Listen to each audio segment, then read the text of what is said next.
What's going on, guys and gals of the internet? Back with another video on Airsoft Parts Bin. Today we're going to be doing a quick little video.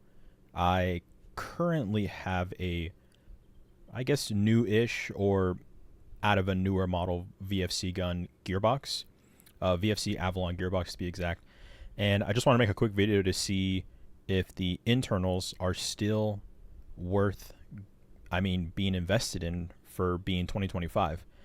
I remember back when I started playing Airsoft, VFC internals were like the cream of the crop. You would buy a VFC Platinum M4, Echo 1 Platinum M4 that would be made by VFC, and it would come in like a hard briefcase, and they'd have different models, and that was like the gun you needed.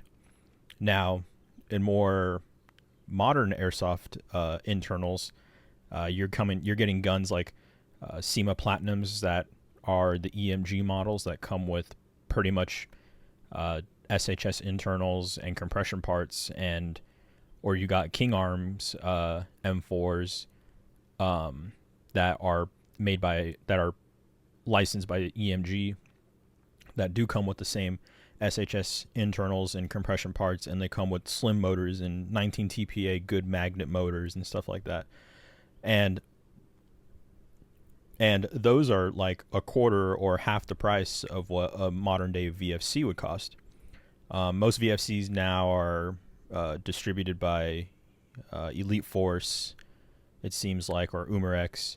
So you get a lot of 416A5s. You'll see MPX, MCX, Saber models. They all use this VFC Avalon gearbox. So it's pretty simple to take apart. It's just a regular version 2 gearbox. I have a Phillips for the main gearbox screws. I have a 5mm Allen key for the rear quick change spring, and a small Phillips for the smaller screws like the bolt release and the cutoff lever. So let's go ahead and start diving into this gearbox. The first thing I want to touch on is the quick change spring. So go ahead and remove that. Now, the quick change spring is definitely something that's newer from VFC, but they've had this system around for a while. I will say that out of all my years of working on these guns, the most common problem I've seen is these ears on the spring guide. They'll shear off, and you'll either get one that's lopsided because only one's holding it and the other one's gone, or you'll get both of them that are off, so the whole spring guide just falls out, or one might fall off and get inside the gearbox, and that just causes complete failure. But overall, I think that even though it has ball bearings and it's pretty hefty, it's not some like flimsy metal, it's steel. It's not a bad design. I think they just have weak molding around the ears of the spring guide. So we'll get into the main gearbox here. First, we'll start off by just taking off the little bolt release, and then just start taking off the screws.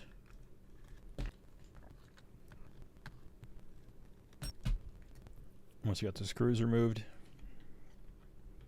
go ahead and plop open the gearbox. I like to make sure the gears are pushed down so they don't fling all over the place. And here's the internals. So the first thing we'll cover is the compression system. Now, they use a 3/4 port cylinder. I think they all come like this. They don't volume match out of the box. This came out of a 13.5 inch, I think, Saber M4. So this would definitely not be the port you would use. Well, it depends on the BB weight. But I wouldn't use a 3/4 port cylinder. Another notorious thing about VFC that's still an issue, in my opinion, is the brittle plastics they use for the tappet plate and the piston. There's been so many times where the tappet plate will snap right here at the fin. That's the fin that the sector gear catches so that it could cycle the air nozzle to chamber a BB and fire it. Another thing too is the piston. Most airsoft companies nowadays are using full metal rack pistons. I'm not sure why VFC hasn't converted over to that, especially for the price you're paying. I mean, some of these guns are $500-$700 depending on the make and model, and I don't know why that price doesn't reflect in the internals as well. But one thing that is noticeable is the, let's see here, 1, 2, 3, 4, 5, 6, 7. The last 7 teeth, the pickup teeth at the end, just before the piston's about to be released, are metal. But it doesn't take away from the fact that the first, let's see, there should be one right there. So 1, 2, 3, 4, 5, 6, 7, 8, 9. So 9 should be metal as well. That I don't see why they would just not do it all metal. So I would definitely recommend, if you're buying a VFC, if you're looking at a VFC in 2025, I would definitely recommend upgrading to a full metal rack piston and a different tappet plate. And I would also look into changing out the compression system. Personally, I would recommend getting an Angel Customs or a Kratos 2 piston. It comes already AOE corrected, has a little extension on the front. I really like using the VFC cylinder heads. When I upgrade guns, I honestly just reuse the aluminum one. It's really good. You can reuse the stock O-ring as well, but I like using Viton O-rings just to get a better seal. For the tappet plate, I like using retro arms. And the reason I like using retro arms the most is because most like SHS or molded tappet plates, when you get them out of the box, you can see this bend. It's most molded plastic pieces like SHS that make replacement tappet plates. They're not perfectly 90 degrees, but I like retro arms because they're CNC'd from Delrin. So it's perfectly 90 degrees and it's super strong.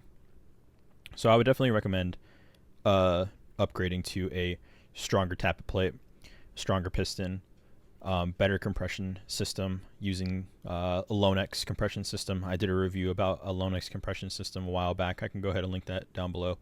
But those are all viable options for upgrades. Now, with that being said, if you're going to invest in a really expensive VFC gun, you're also going to have to invest in these parts. I'm not saying you have to get them right out of the box, but it's something you're probably going to have to do in the near future. Okay, so we'll put the compression system aside. We'll move on to the gears. Now, these gears are 16:1 gears. They're molded. So they're not steel and they're not CNC'd. So they're molded, which means that they're kind of porous and they have a lot of impurities involved.